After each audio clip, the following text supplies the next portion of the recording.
네, 시청자 여러분들 안녕하세요. 여러분들과 굿모닝 성공투자의 아침 새롭게 함께할 주식 투자의 지침서 주식 바이블 전태진 대표입니다. 반갑습니다. 굿모닝 성공투자의 아침은 매주 월요일부터 금요일까지 진행을 하고 있고 저는 앞으로 매주 금요일 날 여러분을 찾아뵐 예정이고 최근 이슈가 되고 있는 내용들이나 이슈 섹터, 종목들에 대해서 말씀을 드릴 예정이고 그리고 시청자 여러분들께서 주식 투자를 함에 있어서 가장 기초적이고 기본적인 교육도 함께 진행해 드릴 예정이니까 많은 참여 부탁드리고요. 방송 중에 질문이 있으시거나 혹은 궁금한 점 있으시면 노란톡 들어오시면 제가 친절하게 답변도 해드리고 방송 내용을 올려드린 것뿐만 아니라 시황이나 종목에 대해서도 이야기를 나눌 예정이니까 입장하셔서 함께 많은 도움 받아보시기 바라고 노란톡 입장 방법은 제가 간단하게 설명을 드리면 제가 자료에도 해놨지만 노란톡 어플을 실행하신 다음에 오픈 채팅방 검색을 누르시고 주식 바이블 전태진 대표 검색을 하신 다음에 입장을 하시면 되시고요. 그 노란톡 오픈 채팅방 검색이 어렵다 혹은 복잡하다 라고 생각하시는 분들은 더 간단하게 하단에 나와 있는 QR코드를 이용해서 입장하실 수 있으니까 그 방법도 제가 말씀을 드리면 핸드폰 카메라 어플 키셔서 QR코드를 갖다 대시기만 하시면 입장이 가능하고요. 저희 방송은 방송 중에만 입장이 가능하기 때문에 그 부분 숙지하셔서 서둘러 입장하셔가지고 주식 투자하시는 데 있어서 많은 도움 받아보실 수 있도록 빠른 입장 부탁드리겠습니다. 자, 그럼 지금부터 굿모닝 성공 투자의 아침 파이팅 하면서 시작을 해볼게요. 자, 현재 글로벌 증시하고 국내 증시에 가장 주목하고 있는 이슈가 무엇이 있을까요? 거기에 대해서 제가 말씀을 드리는데 우리나라 증시는 국내 이슈뿐 아니라 글로벌 이슈에도 변동성을 보이고 국제 정세에 많이 영향을 받아요. 그중에 미국하고 중국 증시 영향을 가장 많이 받는 편이죠. 그렇기 때문에 여러분들께서 장전에 어떤 일들이 있었는지에 대해 혹은 뉴스라도 한번 찾아보시고 공부를 해보시면 도움이 될 것 같습니다. 그 부분은 금요일마다 저와 함께 하셔도 충분히 충족이 될 거라 제가 생각을 하고 있고요. 자, 화면을 한번 보시면 첫 번째 이슈, 미국채 장단기 금리차 축소로 경기 둔화의 신호탄이 되어지는가? 그리고 두 번째, 금리 인상과 긴축 행보. 이거는 전부터 계속 중요한 이슈였고 앞으로도 중요한 이슈이기 때문에 계속 언급되어질 확률이 높겠죠. 그리고 마지막 지정학적 리스크로 인한 인플레이션 우려가 있습니다. 물론 현재 러시아 우크라이나 5차 협상이 진전이 있다는 소식에 지정학적 리스크는 어느 정도 완화가 되어질 수 있지만 그 전에 너무나도 많은 영향을 받았고 부작용을 낳았기 때문에 이 부분도 저희가 한번 짚어보고 가도록 하겠습니다. 자, 첫 번째 이슈부터 말씀을 드리면 미국의 채권금리 이 부분 제가 한번 말씀을 드릴게요. 미국의 채권금리는 채권 시장에서 수익률을 뜻하는데 고정된 금리에서 채권이 얼마에 거래되었는지에 따라서 수익률이 달라집니다. 예를 들어서 10년 만기 100달러짜리 110% 채권은 10년 뒤에 110달러를 받게 되어 있는데요. 채권의 수요에 따라 가격이 변동되면서 90달러에 거래가 됐다면 수익률은 22%가 정도가 될 것이고요.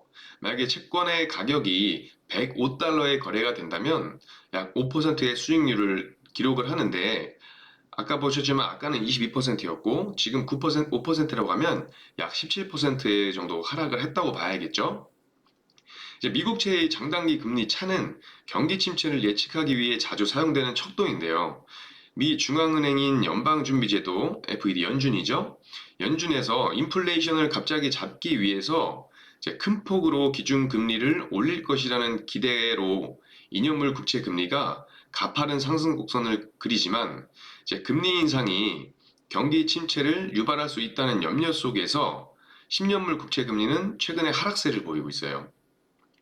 채권은 금리와 가격이 반대로 움직이는데 통상 장단기 금리 차의 축소, 더 나아가서 장기 국제 수익률이 단기 국제 수익률보다 더 떨어지는 금리 역전 현상은 경기 침체를 예고하는 신호탄으로 받아들여집니다. 단기 금리를 올리면 인플레이션을 잡을 수 있지만 그만큼 경기에는 부담이 되고 장단기 금리차가 줄면 금융회사는 이자 수익이 줄겠죠. 그래서 대출에 소극적이게 되고 시장 유동성 위축으로 이어지는 악순환이 반복될 거란 말이죠. 주로 2년물 수익률과 10년물 수익률, 3개월과 10년물 수익률 차이는 경기 침체의 시그널로 해석을 하는데 최근 3년과 5년, 3년과 10년, 그리고 5년물과 30년물 국채 수익률이 지난 2006년 이후에 16년 만에 처음으로 역전이 돼서 더 우려가 되고 있는 현실인 상황인데요. 연준의 급격한 금리 인상이 자칫 경제 회복에 찬물을 끼얹을 수 있다는 분석이 나오는데 이제 28일 금융권에 따르면 미국 국채 10년물 금리와 국채 2년물 금리 차이는 지난해 3월 31일 1.58%포인트까지 확대됐다가 이후 축소가 되면서 지난해 말 0.8% 안팎으로 줄었고 지금 보여드린 자료를 보시면 최근에 0.2%까지 좁혀졌었다가 얼마 전에 장단기 국채 금리가 장중 역전 현상이 발생도 했습니다. 이제 보통 장단기 금리 차라고 하면 미국 국채 10년물 금리와 국채 2년물 금리 차이를 가리키는데 이 또 단기 금리가 기준금리 변화를 나타내고 장기 금리는 시장의 향후 경기 전망을 반영하기 때문에 시장에서는 연준의 통화 긴축 행보에 단기 금리가 급등을 하고 이 급격한 금리 인상과 우크라이나 사태로 인한 경기 둔화 우려가 커지면서 장단기 금리 차가 축소되고 있다는 분석을 내놓고 있습니다. 이제 연준의 의사결정 과정에 큰 영향을 끼치는 미국 뉴욕 연방은행의 경기 침체 확률 지표에 변화가 생길 가능성도 되게 높은데 이제 뉴욕 연방은행은 매월 장단기 금리차 확률 분포에 근거해서 향후 12개월 경기 침체 확률 지표를 발표를 하는데 연준의 금리 인상이 공격적으로 이뤄질 경우 하반기 이후 10%를 넘어설 가능성이 적지 않기 때문이고 현재는 6% 선에 머물고 있지만 연준은 뉴욕 연은의 경기 침체 확률 지표가 10%를 넘어설 경우에 금리 인상을 중단하는 모습을 자주 보여온 것으로 알려져 있죠. 이제 연준으로서는 상당한 고민일 수밖에 없는 상황인데 이제 일각에서는 장단기 금리차 역전 가능성을 제기하기도 하죠. 그래서 1960년부터 미국은 10번의 장단기 금리 역전이 있었습니다. 1966년과 1998년 사례를 제외하고는 모두 1, 2년 안에 경기 침체가 발생을 했는데 10년물과 2년물이 역전된 2007년에는 글로벌 금융위기로 이어졌습니다. 그럼에도 불구하고 이제 연준의 파월 의장은 향후 1년간 경기 침체 가능성이 커졌다고 보지 않는다고 밝혔고 이 금리 인상으로 인플레이션을 낮추면서 경제를 침체에 빠지지 않게 하는 연착륙이 가능할 것이라고 말했고요. 이 장단기 국채금리 역전 현상이 항상 경기 침체로 이어지는 것은 아니지만 그래도 경기 침체의 전조로 인식되어지고 있기 때문에 이 부분도 계속해서 지켜봐야 될 것이고요. 이 부분도 제가 계속 보면서 여러분들께 정보를 전달해드리고 말씀을 드리겠습니다. 이 급격한 금리 인상이 장단기 금리차의 축소에 영향이 있다는 기사에도 나왔듯이 현재 금리 인상과 긴축 행보에도 많은 투자자들이 이목이 쏠려 있어요. 집중이 되고 있는데 2020년 3월에 코로나 팬데믹 위기로 미 연준이 연방 기준금리를 제로금리로 긴급 인하한 지 벌써 2년이 지났습니다. 당시 연준은 2023년이나 2024년쯤 첫 번째 금리 인상을 예상했었는데 이 코로나로 인해서 이 코로나 대유행이 나왔잖아요. 그래서 이 위기로 각국이 봉쇄를 하고 경제가 무너지기 시작했기 때문에 이 경제를 살리기 위해서 무제한 화폐 발행으로 전례 없는 유동성이 공급이 됐습니다. 금리 인상도 같이 했겠죠. 양적 완화를 하기 때문에. 그래서 이제 전 세계 물류와 공급망이 재편되면서 물가 상승 압력이 강해졌고 그러다가 작년 말부터는 러시아와 우크라이나의 지정학적 리스크까지 더해졌고 소비자 물가 지수도 CPI 지수 40년 만에 최악의 상승률을 연속으로 경신하게 됐죠. 그래서 이 물가 상승이 일시적이라고 대응을 자제하던 연준도 작년 11월 마침내 테이퍼링을 발표했고 금리 인상 일정도 발표했어요. 서둘러서. 이제 테이퍼링은 연방준비제도가 양적 완화 정책의 규모를 점진적으로 축소해 나가는 것을 말합니다. 이제 연방준비제도 연준에서 3월 16일 FOMC 정례회의를 마치고 기준금리를 25bp 0.25% 상승을 해서 지금 금리는 0.25에서 0.5%인데 추가적으로 미국 중앙은행인 연방준비제도가 올해 공격적인 금리 인상을 예고한 가운데 미국 금리가 내년 중에 3%에 진입할 거란 전망이 잇따르고 있고요. 최근에 제롬 파월 연준 의장이 기준금리를 한 번에 0.5포인트 올리는 빅스텝 가능성을 시사한 이후에 금리가 예상보다 가파른 속도로 인상될 수 있다는 목소리가 힘을 얻고 있으며 이에 미 국채금리 급등세가 이어지는 등 글로벌 금융시장이 연준의 고강도 긴축 가능성을 경계하는 분위기로 지금 이어지고 있습니다. 글로벌 투자은행들도 당초에 전망을 수정하면서 미국 금리 전망을 잇따라 상향을 했는데요. 글로벌 투자은행 중 가장 과감한 전망을 내놓고 있던 시티는 지난 25일 연준이 오늘 5월부터 4회 연속 금리를 0.5포인트씩 인상할 것으로 예상을 했고 시티는 내년에도 연준의 인상 기조가 계속되면서 금리가 3.5에서 3.75%에 이를 수 있다는 전망까지 내놨습니다.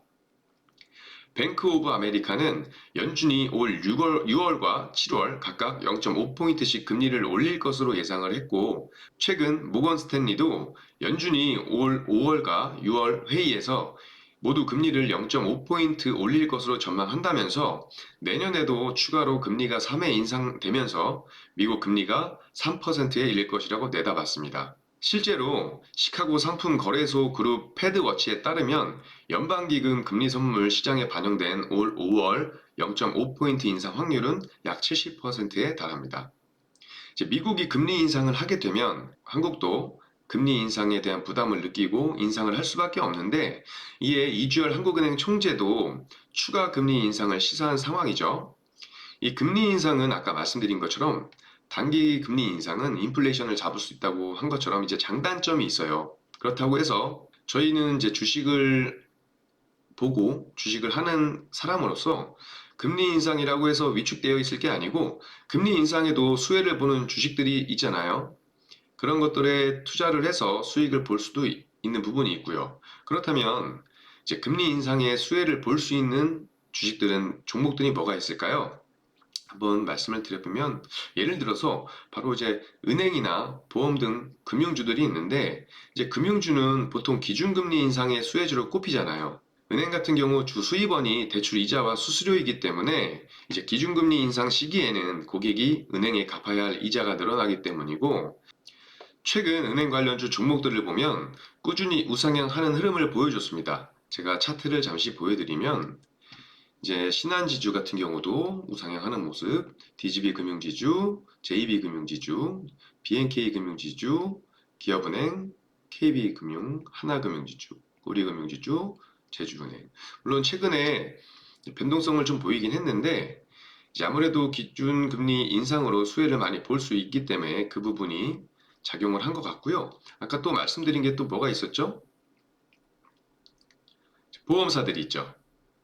보험사들은 고객에게 받은 보험료를 채권 등에 투자해서 운용을 하기 때문에 금리가 높아지면 보험사들의 투자 수익도 높아지는 구조이고 또 최근에 실손보험 손해율 안정화 기대감에도 모멘텀이 좀 있었습니다. 그동안 실손보험금 누수의 가장 큰 원인으로 지목됐던 백내장 수술에 대한 심사 기준이 강화되고 향후 도수치료나 주사제 등 다른 비급여 항목에 대해서도 과잉 진료나 부당 청구에 대한 권리가 강화될 것이라는 전망이 나왔잖아요.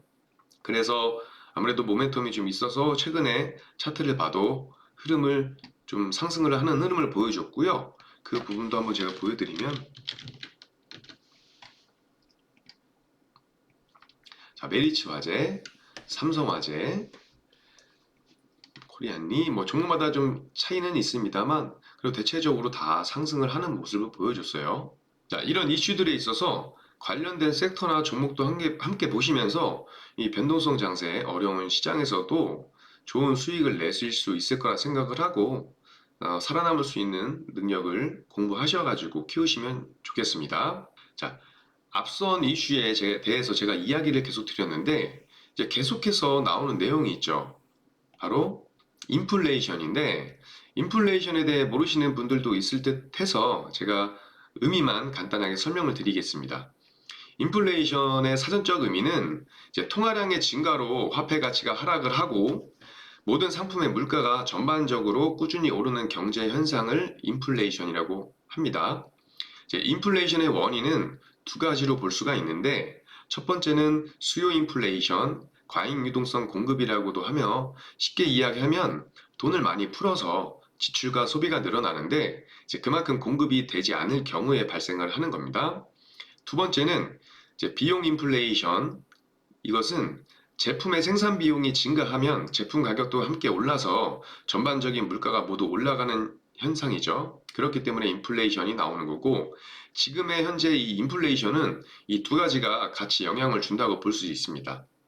첫 번째는 이제 코로나 대응을 하기 위해서 양적 완화로 시중에 돈을 많이 풀었고 그리고 최근에 그 코로나 엔데믹 기대감에 소비가 증가를 많이 한 모습이에요. 거기에 이제 공급적인 면을 보자면 러시아 침공으로 인해서 곡물, 유가, 및 그리고 구리, 철강, 니켈 등 이 원자재 가격들이 많이 올라서 그에 따라 우리 주식도 많이 오르긴 했지만 이런 가격 변동성으로 인해서 인플레이션이 오는 거죠. 상승을 했기 때문에 이 역시 저희가 관련된 원자재 관련된 혹은 아까 말씀드렸던 코로나 엔데믹에 관련된 이런 섹터의 종목들이 변동성을 보이면서 하기 때문에 같이 공부를 해보고 찾아보는 것도 좋죠. 일반적으로 인플레이션은 주가에 부정적인 영향을 미치는데 이게 인플레이션이 발생하면 은행은 인플레이션을 통제하기 위해서 금리 인상으로 돈을 회수하고 낮은 금리에 낮은 이자 비용으로 주식 투자를 하던 투자자들은 금리가 높아지면 이자 비용이 부담되기 때문에 주식에 있는 돈을 은행으로 회수를 하게 되는 거죠. 그리고 금이나 달러, 국채 같은 안전자산에 대한 선호도가 좀 높아지기 때문에 상대적으로 주식과 같은 위험자산에 대한 선호도가 떨어진다고 이론적으로 나와 있습니다. 그렇지만 이제 물론 인플레이션 금리 인상이 항상 이론처럼 떨어지진 않아요. 왜냐하면 주가는 금리 인상 국면에도 주가는 조정을 받아도 상승 추세를 보였었고 이렇게 이론과 떨어지지 않을 때가 있는데 그 이유는 주가는 금리만 영향을 주는 게 아니기 때문이죠. 그래서 그 당시 성장 국면인지 뭐 확장 국면이라든지 침체 국면이라든지 이런 부분들이 다 영향이 되기 때문에 미리 너무 걱정하시지 않으셔도 됩니다.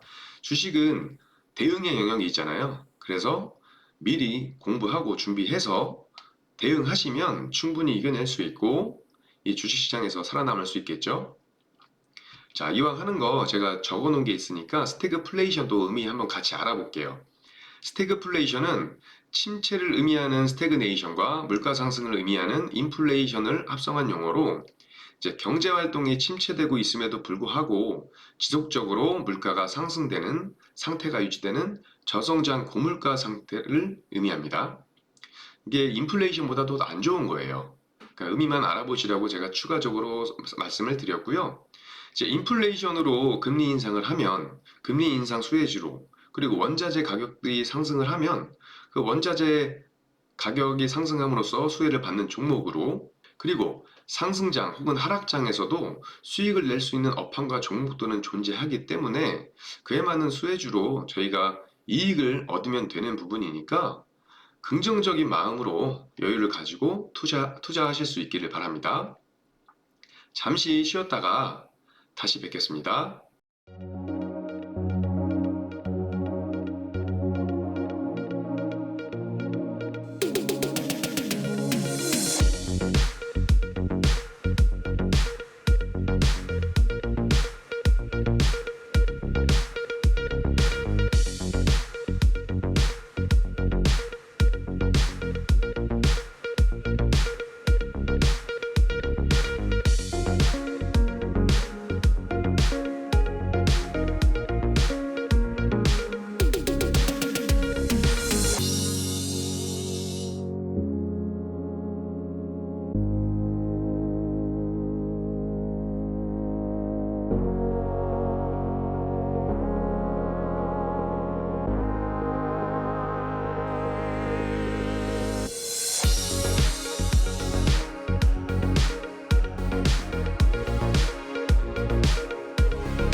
국내 이슈를 보기 전에 일단 차트를 한번 볼게요. 미국 증시 같은 경우는 보시면 다우존스, 나스닥, S&P 500 지수를 다 보시면 이제 바닥을 찍고 상승을 하는 추세잖아요. 근데 국내 주식을 보게 되면 이제 코스닥은 그래도 좀 나아 보이는데 코스피 같은 경우는 이제 횡보의 흐름을 좀 보여주고 있는 모습입니다. 이 안에서도 우리가 수익을 낼 수 있는 종목들을 당연히 발굴해서 수익을 내야 되고요. 이제 계절도 겨울이 가고 봄이 왔듯이 우리 증시에도 따뜻한 봄날이 오길 바라면서 국내 증시에서 이슈가 됐던 내용들 한번 확인을 해볼게요. 자, 최근 국내 증시를 보면 이제 부동산 원전, 자율주행, 로봇, 사료, 에너지, 시멘트 등 주목이 되는 종목들 그리고 섹터들이 있었고요. 반대로 소외되는 종목들도 있었어요. 그래서 이렇게 나눠지는 흐름을 좀 보였는데 최근에 이슈가 됐던 흐름들 중에 첫 번째로 이제 차기 정부, 새 정부 정책주에 대해서 말씀을 드려볼게요. 이번에 제20대 대통령 선거에서 윤석열 국민의힘 후보가 당선이 되면서 증권시장도 새 정부 출범에 따른 기대감에 선거운동 기간 요동친 테마주는 거품이 좀 빠진 반면에 윤석열 당선인 관련 정책주는 가파른 상승세를 보이면서 많은 관심을 받았습니다. 아마 투자자분들께서도 시청자 여러분들도 뉴스를 보시면 한 번쯤은 들어보시고 보셨을 거라 생각을 해요. 예를 들어서 뭐 이제 일성건설, 범양건영, 자연과 환경, 시공테크, 깨끗한 나라, 안넷, 써니전자 등 대통령 집무실 이전 관련주라든지 인터넷 플랫폼, 부동산과 건설주, 에너지주, 그리고 안철수 인수위원장 총리설까지 하면서 차기 정부에 대한 관심만큼 주식시장도 많은 관심을 보였죠. 물론 안철수 인수위원장은 최근에 총리직을 안 하신다고 말씀하시면서 관련주들이 좀 하락하는 모습을 보여줬습니다.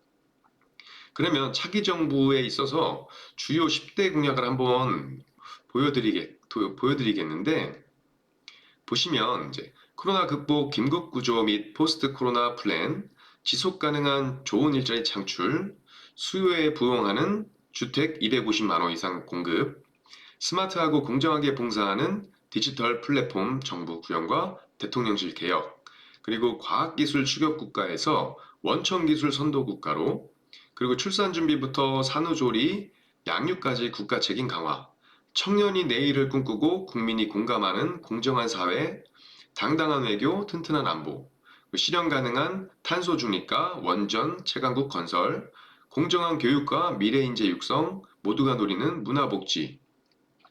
물론 이렇게 정책주들은 윤석열 당선인이나 그 지인 주변에 있는 사람들이 언급에 따라서 종목별 쏠림 현상과 등락을 보이고 있기 때문에 이런 변동성을 조심하셔서 주의 깊게 보셨으면 하고요. 아마 보시긴 아시겠지만 아직 언급이 안 된 정책주들도 있잖아요. 그리고 어차피 이런 공약들은 차기 정부가 계속 이끌어 나가면서 언급이 계속 될 수밖에 없기 때문에 이 부분도 한번 주의 깊게 보셨으면 좋겠습니다. 자, 다음 이슈는 이제 저희가 코로나로 어려운 시기를 겪은 지 벌써 2년이 넘어가는데요. 이제 미국과 유럽 국가들을 포함해서 위드 코로나 전환으로 이제 일상 회복으로 돌아가려는 시도를 좀 하고 있어요. 물론 이제 우리나라는 완전한 위드 코로나로 전환하고 있지는 않지만 최근에 코로나 확진세가 정점을 지났다고 판단하면서 이제 사회적 거리두기라든지 영업시간 이런 부분에 있어서 완화된 방역을 하면서 일상 회복을 모색하고 있는데 이제 팬데믹에서 엔데믹으로 가는 길목에서 억눌렸던 소비가 발산할 거라고 보이면서 위드 코로나와 관련된 리오프닝 관련주들도 한번 알아볼게요. 물론 이 부분들도 최근에 지금 흐름을 보였던 업종들이죠. 가장 먼저 해외 입국자 격리 의무가 없어지면서 여행과 항공주들이 상승하는 흐름을 보였었고요. 여행주 보시면 예를 들어 노랑풍선, 모두투어, 하나투어, 인터파크, 참 좋은 여행, 레드캡 투어 이런 것들이 있고 항공주는 대한항공, 아시아나항공, 한진칼, 진에어, 제주항공, 에어부산, TA항공 그리고 유통업계도 기대감이 좀 높게 기사들이 많이 나오고 있죠. BGF 리테일이나 GS 리테일, 롯데지주, 그리고 백화점으로는 현대, 이마트, 그리고 면세업계로서는 롯데, 신라, 신세계 이런 부분이 있고, 그리고 마스크를 벗게 되면 아무래도 화장을 많이 할 수 있다라는 것으로 화장품 관련주들도 이제 기사에 많이 나왔었고요. 이제 아모레퍼시픽, 토니모리, 한국화장품, 이치환불, 코리아나, 한국콜마, 디와이 등도 있고요. 이제 엔터주들도 많잖아요. 엔터주들도 JYP, 하이브, SM, YG엔터 등 이렇게 있는데 기본적으로 여러분들께서 어떤 테마라든지 관련 종목들이 있잖아요. 이런 보면 뉴스에서도 검색을 많이 할 수 있고 종목들은 이렇게 많이 보이기 때문에 뉴스나 이런 것들을 이용하셔서 관심을 가져보시는 것도 저 좋은 방법이라고 생각을 합니다. 그리고 마지막으로 이제 아까 말씀드렸지만 이제 러시아와 우크라이나 간 전쟁이 장기화됐었잖아요. 이제 러시아가 우크라이나 침공 이후에 이제 유가에서 식품에 이르기까지 거의 모든 것이 가격이 치솟아 올라가지고 세계 경제를 좀 위협하고 있어요. 그에 따라서 전문가들은 석유, 천연가스, 전기차 등에서 높은 가격이 지속돼 장기간 수요가 감소하는 수요 붕괴를 경고하고 있는데 이제 러시아 우크라이나 전쟁으로 인해서 유가라든지 알루미늄, 뭐 환율도 마찬가지지만 니켈 그리고 유연탄 가격 등들이 상승하면서 이제 그에 관련된 종목들도 상승을 보였는데 뭐 예를 들어서 최근에 한국석유, GSE, 그 한일사료, 현대사료 등도 현대사료는 굉장한 지금 상승을 보여주고 있죠. 미래생명자원, 팜스토리, 한국선제 등 원자재 관련주들도 많이 변동성을 보이면서 흐름을 보여주고 있고요. 이 원자재 가격의 흐름에 따라서 가격이 상승하고 하락함에 따라서 변동성을 보여줬습니다. 물론 현재 러시아 우크라이나 협상 관련해서 진전이 있다는 긍정적인 소식이 있어서 이 부분도 계속해서 지켜보면서 제가 말씀을 드리도록 하겠습니다.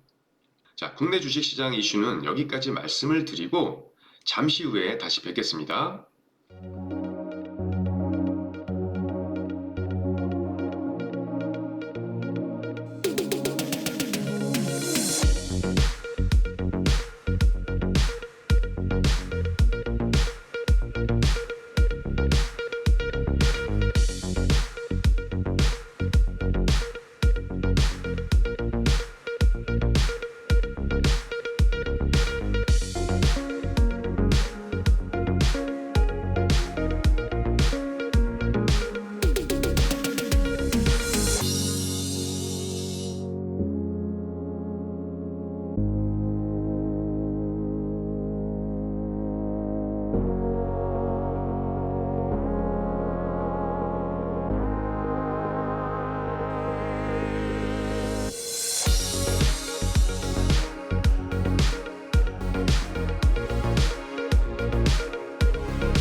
자, 여러분들 이제 이슈와 종목 섹터에 대해서는 제가 지금까지 말씀을 드렸고 지금은 이제 시청자 여러분들께서 주식시장에서 이제 주식 투자를 하기에 앞서서 제가 근본적인 내용에 대해서 한번 이야기를 나눠보려고 하는데요. 여러분들은 주식 투자를 왜 하시는 거죠? 그렇죠. 이제 물론 당연히 수익을 내서 더 나은 삶, 더 행복한 삶을 사시려고 하시잖아요. 그렇다면 수익을 내기 위해서는 어떻게 해야 될까요? 쉽게 얘기하면 당연히 좋은 주식을 싼 가격에 저가에 매수해서 비싸게 고점에 매도를 하면 됩니다. 근데 그게 시청자 여러분들도 투자자분들도 쉽지 않다는 것을 다 아시잖아요. 그렇다면 그게 왜 어려운지는 한번 생각을 해보셨어요? 이제 아무래도 주식에 대한 학습이나 공부가 부족한 걸 수도 있고 여러 가지 상황이 있겠지만 그 부분에는 이제 저는 심리적인 요소도 작용을 한다고 생각을 합니다. 그러니까 주식을 하시다 보면 이제 무릎에 사서 어깨에 팔아라 혹은 분할 매수를 해라 분할 매도를 해라 그리고 손절매는 확실하게 해야 된다 이런 말들을 많이 들어보셨을 텐데 이 얘기들을 잘 생각해 보면 결국 욕심을 내지 말라는 이야기거든요. 주식은 정치, 경제, 증시 상황이라든지 이런 것도 중요하고 기법이나 공부도 중요하죠. 근데 이런 부분들은 제가 방송을 통해서 교육을 해드리면 되는 부분인데 물론 심리 같은 경우는 제가 멘탈적인 교육이 있어서도 해드릴 수는 있지만 결국 이 심리는 투자자분들 본인이 스스로 잡으셔야 되는 거잖아요. 그래서 이게 왜 중요하냐면 이제 어떤 투자자분들 보시면 어떤 분들은 은퇴 자금을 가지고 노후를 위해서 투자를 하시고 어떤 분들은 이제 내 집 마련을 위해서 투자를 하는 분들도 계실 거고 젊은 분들은 이제 뭐 전세라든지 혹은 뭐 사랑하는 사람, 가족을 위해서 투자를 하게 돼 있습니다. 그렇다면은 투자 자체를 굉장히 신중하게 하셔야 되죠. 잃지 않아야 되기 때문에. 그러면 이 심리를 다스릴 줄 알아야 욕심을 내지 않고 그렇다면 객관적으로 시장도 바라볼 수가 있고 종목에 대해서도 좀 객관적으로 바라볼 수가 있고 그렇게 객관적으로 시장을 대하시기 때문에 남들보다 좀 더 수익을 낼 수 있는 확률이 높아지겠죠? 그러니까 결국에는 공부도 중요합니다. 그렇지만 심리적 요인도 크기 때문에 욕심을 버리시고 여유를 가지신 상태에서 시장을 대하시면 언제든 좋은 수익을 보실 수가 있을 거라 생각하고요. 주식에 대한 교육은 제가 도와드릴 테니까요. 천천히 여유를 가지고 하시면 되시고 시장에 대한 여유, 심리적인 부분도 꼭 명심하시기 바라겠습니다. 제가 지금부터 교육을 좀 해드릴 예정인데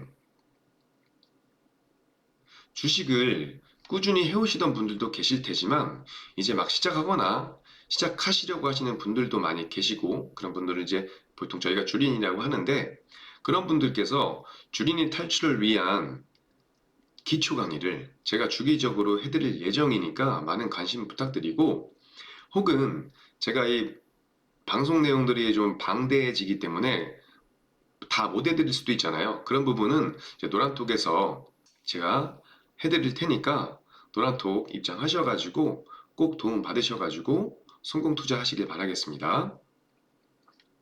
자, 오늘 이 시간에는 제가 증권 분석과 캔들에 대해서 말씀을 드리려고 하는데요. 이제 투자자들은 주식시장에서 수익을 내기 위해 끊임없이 공부를 하고 이 많은 데이터들을 참고하고 분석해서 종목에 대해 투자를 합니다. 그렇다면 이 향후 주가를 예측해서 수익을 내기 위한 종목을 분석하는 방법은 무엇이 있을까요? 바로 기본적 분석과 기술적 분석으로 나눌 수가 있는데 이제 기본적 분석은 주가 흐름을 예측하기 위해 기업의 내재 가치를 분석하는 것이라고 제가 써놨고 예를 들어서 이제 기업의 자산이나 실적, 영업이익, 뭐 환율, 금리 변화 이런 것들, 재무적 요인과 성장성, 발전 가능성 등을 분석해가지고 시장 가격, 즉 주가가 비교했을 때 지금 저평가가 되어 있는지 혹은 고평가가 되어 있는지에 따라서 투자자분들께서 매수 혹은 매도 포지션을 정하는 데 도움이 되는 분석이고요. 이 기업의 내재 가치에 중점에 둔 분석이다 보니까 투자 기간이 단기보다는 장기에 가깝다고 볼 수 있습니다. 그리고 이제 기술적 분석은 주가나 거래량 등 주식 시장에 나타난 과거의 데이터를 기초로 시세를 예측하는 것, 흔히 차트를 이용이라고 제가 써놨잖아요. 이 주가의 움직임이 미래에도 반복된다고 가정을 하고 있어요. 이것을 전제로 하고 있기 때문에 과거 주가의 흐름을 이용해서 그러니까 축적된 데이터를 분석하고 일정한 패턴을 찾아내서 미래의 주가의 흐름을 예측하는 방법입니다. 이 주가의 흐름과 방향성을 배제한 기본적 분석도 이제 기업의 내재 가치나 다른 요인을 배제한 기술적 분석 역시 약점은 서로 존재하기 때문에 이 두 가지를 같이 공부해 보신다면 더 좋을 것 같고요. 아무래도 이제 투자자분들께서 시청자분들께서는 이제 HTS 차트를 많이 보시면서 매매를 하시기 때문에 오늘은 제가 기술적 분석에 대해 말씀을 드리고 물론 이 기술적 분석에는 뭐 캔들뿐만 아니라 거래량, 이평선, 그리고 뭐 또 다른 지표들이 많이 있잖아요. 추세들도 있겠지만 가장 기본이라 할 수 있는 캔들에 대해서 제가 오늘 알아보도록 하겠습니다. 자, 캔들이란 무엇이냐? 18세기 쌀 거래상인 혼마 문헤이사에 의해 창시가 되었고 캔들은 양초처럼 생겨서 생긴 이름이에요. 그래서 이 캔들은 주가의 움직임을 막대 그래프로 나타낸 봉 차트를 말하고 시가보다 종가가 높게 형성이 되면 빨간색 양봉, 그리고 시가보다 종가가 낮게 형성이 되면 파란색 응봉으로 표시를 합니다. 이제 캔들은 일봉, 주봉, 월봉 등이 있잖아요. 이제 일봉상 캔들은 이제 주가가 하루 동안 어떻게 움직였는지를 보여주고 있는 거고, 주봉은 일주일, 월봉은 한 달 이렇게 되겠죠. 이제 캔들의 기본 구조는 보시면 이제 시가와 종가로 이루어진 몸통과 고가와 저가로 이루어진 꼬리로 형성이 되어 있습니다. 이 캔들을 이해하기 위해서는 기본적인 용어도 좀 아셔야 되는데, 아실 거라 생각하지만 그래도 한번 말씀을 드릴게요. 이제 시가는 주식의 시작 가격을 말하는 거고, 이제 쉽게 말해서 9시 개장할 때의 가격이고, 종가는 주식이 마감했을 때 가격이고, 시간상으로 보면 오후 3시 반이 되겠죠.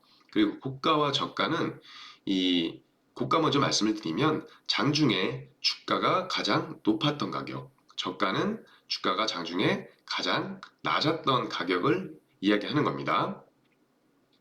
제가 주가의 흐름을 따라서 캔들이 어떻게 형성되는지를 한번 예시로 만들어 봤는데, 한번 보실게요.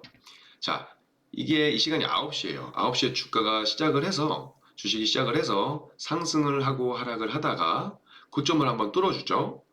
그리고 나서 이후에 하락을 하고 다시 상승을 보여주다가 다시 하락을 해서 저점을 보이고, 그 다음에 상승을 하고 또 하락을 반복하다가 3시 반에 딱 이 부분에서 마감이 된 겁니다. 이렇게 되면 캔들은 말씀드린 것처럼 시가, 그리고 장중에 올랐기 때문에 고가가 이렇게 형성이 되고, 다시 내려와서 저점 나왔기 때문에 꼬리가 되고 다 올라오잖아요, 다시. 그래서 종가는 시가보다 높게 마감을 했기 때문에 이렇게 꼬리 달린 양봉이 나오게 되는 겁니다. 이제 제가 캔들의 형태와 해석에 대해서 이제 말씀을 드리기 전에, 기술적 분석은 이제 캔들뿐 아니라 거래량, 이동평균선도 같이 봐야 될 지표들이고, 그리고 같이 봐야 될 지표들은 굉장히 많아요. 왜 그러냐면 이제 주식은 100%라는 건 없고 절대적인 것도 없기 때문에, 이제 상승형 캔들이 형성이 됐다 해서 100% 상승을 의미하는 것은 아니잖아요. 이제 대신에 캔들이 어떻게 생성됐는지를 확인해서, 이 캔들이 어떤 이유로 이렇게 생성이 됐기 때문에 투자자의 심리들, 투심리 어떤지를 확인하고 투자하시는 데 도움이 될 수 있는 기술적 분석이란 얘기죠. 그래서 제가 미리 말씀을 드리는 겁니다. 자, 캔들의 형태를 한번 보면 제가 양봉의 캔들 4개를 예시를 해놨어요. 첫 번째 캔들은 흔히 저희가 장대 양봉이라고 하잖아요. 점상하고 장대 양봉은 제 차트에 보이면 굉장히 기분이 좋아지는 캔들이죠. 그러니까 시가가 저가이고 종가가 고가예요. 이 얘기는 장 시작 후에 마감까지 강한 매수세가 들어왔음을 의미하는 거고, 제 꼬리가 없다는 얘기는 방금 말씀드린 것처럼 시작하자마자 매수세가 계속 몰려서 고점에서 마감을 했다는 얘기입니다. 이 거래량이 실린 장대 양봉 이후에는 추가적으로 상승으로 시작하는 경우가 많이 있어요. 그래서 투자자분들도 많이 장대 양봉 보셨겠지만, 물론 기분이 좋아지는 캔들은 맞습니다. 자, 그리고 2번 캔들. 2번 캔들은 망치형 캔들이라고 하는데, 이제 아래 꼬리가 달린 양봉으로 장중에 시가에서 장중에 매도세가 강해서 밑으로 좀 내려왔으나 마감에 매수세가 더 많이 올라왔기 때문에 시가보다 높게 형성을 한 거죠. 이제 몸통보다 꼬리가 길면 길수록 이제 매수가 두터움을 의미하면서, 그렇다면 그 얘기는 신뢰도가 많이 높아진다는 얘기입니다. 3번 캔들은 역망치형 캔들이라고 하는데, 이제 망치형 캔들을 뒤집어 놓은 모습이잖아요. 시가 아래로 가격이 하락하진 않았지만 이제 고가에서 매도 세력이 셌기 때문에 그 매도 세력에 밀려서 마감을 한 모습이고, 이제 망치형 캔들 같은 경우는 양봉이냐 음봉이냐 보다는 그 캔들이 바닥에서 형성되었느냐 천장에서 형성되었느냐가 더 기준이 되고 의미를 두곤 합니다. 4번 캔들은 도지형 캔들이라고 해서 시가 이하로 내려간 후에 다시 상승을 했으나 결국 시가로 마감을 해서 시가와 종가가 같은 모습이고, 이는 매수 세력과 매도 세력이 대등하게 힘 겨루기를 하고 있다. 그런 모습으로 해석을 하시면 됩니다. 자, 양봉 캔들 보셨으니까 반대로 음봉 캔들도 한번 볼게요. 자, 같은 모양이지만 제가 색깔만 좀 바꾼 차트입니다. 1번은 장대 음봉의 캔들이고 좀 전에 보여드렸던 장대 양봉과는 반대로 하는 거죠. 시작부터 종가까지 매도세가 강했다는 것을 의미하고 이것도 역시 거래량이 실린 장대 음봉은 추가적인 하락도 예상해 볼 수가 있습니다. 2번은 망치형 캔들이고요. 시가보다 낮은 종가로 마감해서 음봉이긴 하지만 저가 이후에 매수세가 들어왔음을 의미하고 바닥권에서 나올 경우에 반등의 가능성이 있습니다. 아까 말씀드린 내용이랑 같은 내용인데 양이냐 음이냐보다는 이제 위치가 더 중요한 기준이 된다고 말씀을 드리는 겁니다. 3번 영망치형 캔들인데 이제 주가가 장중에 상승을 했지만 강한 매도세에 밀려서 시가 아래로 하락 마감을 한 모습이고요. 이제 상승 시도 후에 실패한 모습이라서 이제 상승에서 하락으로 전환될 때 형성이 되곤 합니다. 4번은 좀 전에 말씀드렸던 도지형 캔들이고 추세의 전환 또는 반전으로 이어질 가능성이 있는 캔들이죠. 인터넷이나 책들을 통해서 많은 종류의 캔들 패턴에 대해서 보실 수가 있고 공부하실 수가 있는데 이제 많이 보시고 눈에 익숙해지는 것도 좋은 방법이에요. 그렇지만 기본적으로 이 캔들이 어떻게 형성이 되어서 어떻게 좋게 해석이 되는지 나쁘게 해석될 수 있는지를 이해를 할 수 있는 게 가장 중요하다고 생각을 하고요. 저희가 캔들 패턴을 공부하는 이유는 이제 패턴 중에 상승의 변곡 또는 하락의 변곡을 예상할 수 있기 때문에 공부를 하는 부분이고요. 이 몇 가지 패턴을 제가 예시로 설명드리면 자, 하락 추세에서 형성되는 상승 장악형 캔들이고요. 이제 상승으로 반전시킬 가능성이 매우 높은 패턴입니다. 이 거래일로 구성된 상승 장악형 캔들은 제가 이거를 하나의 캔들로 만들어 보는 방법을 옆에 같이 해놨는데 이제 첫 캔들 시가와 마지막 캔들 종가를 이은 다음에 선으로 그리고 이 거래일간 저가와 고가를 똑같이 선으로 이어서 캔들을 만들어 보면 이런 형태의 캔들이 나와요.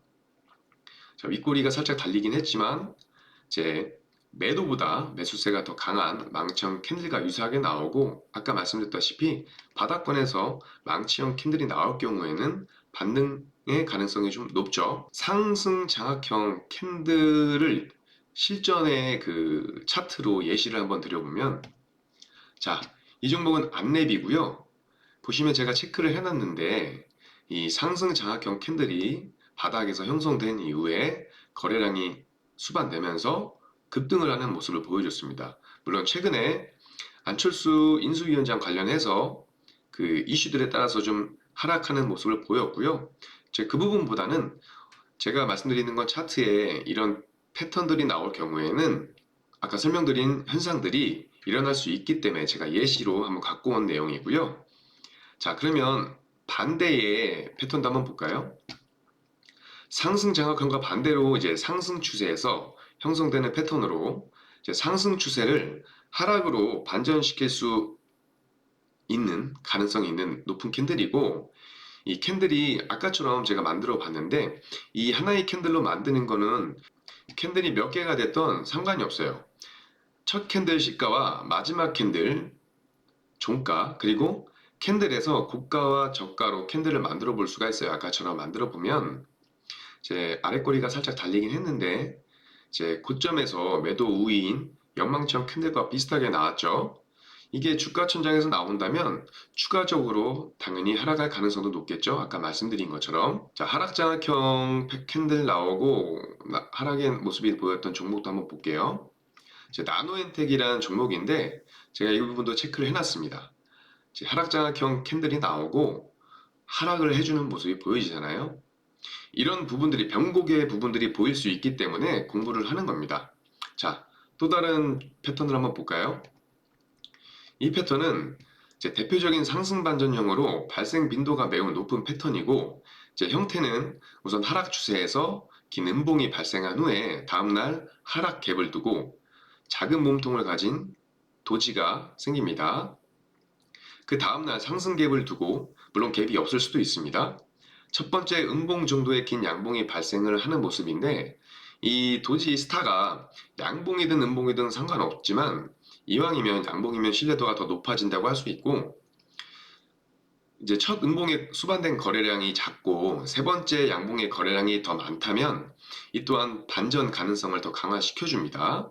이 샛별형 캔들도 3거래일로 이루어졌는데 같아요. 첫 거래일 시가와 마지막 거래일 종가 그리고 고가와 저가로 선을 그어서 만들어 보면 이렇게 캔들이 나오고요. 이것도 한번 제가 예시를 보면 이제 삼목 S폼이라는 종목인데 여기 체크를 해놓은 곳 보시면 이제 샛별령이 뜨고 나서 바닥에서 상승을 보이는 모습이죠. 이제 이 부분에서는 이제 거래량이 터지면서 급등을 하는 모습을 보였습니다. 자, 반대로 이제 대표적인 하락 반전형으로 발생 빈도가 매우 높은 패턴이고 이제 섭별형이라고 해요.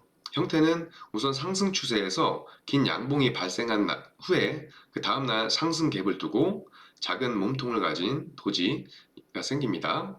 그 다음날 하락 갭을 있을 수도 있고 없을 수도 있어요. 하락 갭을 두고 첫 번째 양봉 정도의 긴 음봉이 발생하는 형태인데 아까처럼 저 스타가 도지가 양봉이든 음봉이든 상관이 없으나 음봉이면 신뢰도가 더 높아진다고 할 수 있고 첫 양봉에 수반된 거래량이 적고 세 번째 음봉의 거래량이 많다면 이거 역시 반전 가능성을 강화한다고 할 수 있습니다. 또한 이제 도지 스타가 두 개 연속해서 나타나면 행이맨형과 혼합된 형태로 나타나기도 하는데 조정 과정에서 이 스타가 저항 수준에서 형성되는 경우에 조정이 좀 지속될 것이라고 예측을 할 수도 있어요. 자, 이것도 한번 보시면 버킷 스튜디오라고 해요. 최근에 뭐 상승과 하락을 보여줬던 종목인데 이 종목도 석별령이 뜨고 나서 하락하는 추세를 쭉 이어갔습니다. 이렇게 이런 패턴들이 상승이나 하락의 변곡이 될 수 있는 부분들이 있기 때문에 저희가 공부를 하는 거고요. 자, 오늘 배우신 내용을 가지고 여러 캔들을 종합적으로 만들어 보시는 것도 되게 재미있을 거고 이런 식으로 상승 패턴, 하락 패턴 등을 찾아보시는 것도 무엇보다 여러분들이 공부를 하시는데 좋은 방법일 거고요. 물론 이제 캔들이 생성 과정에 대해 이해를 하시는 게 가장 저는 중요하다고 생각을 합니다. 자, 오늘도 시간이 너무 빨리 지나갔어요. 제가 못다한 내용들은 이제 노란톡방에서 말씀을 드릴 예정이고 노란톡방에서도 방송 내용 중에 아까 말씀드린 것처럼 궁금하신 내용 질문하시면 친절하게 답변을 드리고 시황이나 종목에 대한 이야기도 드릴 예정이니까 함께 하셔서 많은 도움 받아보시기 바라고요. 노란톡 입장 방법은 제가 한번 설명을 다시 드리면 노란톡 어플 실행하셔서 오픈 채팅방 검색을 누르시고 주식바이블 전태진 대표 검색하시고 입장을 하시면 되시고 이 방법이 어렵다, 복잡하다 생각하시는 분들은 하단에 나와 있는 QR코드를 이용해서 입장하시면 됩니다. 스마트폰 카메라 어플 켜셔서 오른쪽 하단에 QR코드를 대시면 바로 입장 가능하니까 지금 방송 끝나면 입장 못 하시니까 입장은 서둘러서 해주시기 바라고 자, 오늘 금요일이에요. 시청자분들 모두 성투하셔가지고 불금 그리고 행복한 주말 되시기 바라며 저는 다음 주에 다시 찾아뵙겠습니다. 감사합니다.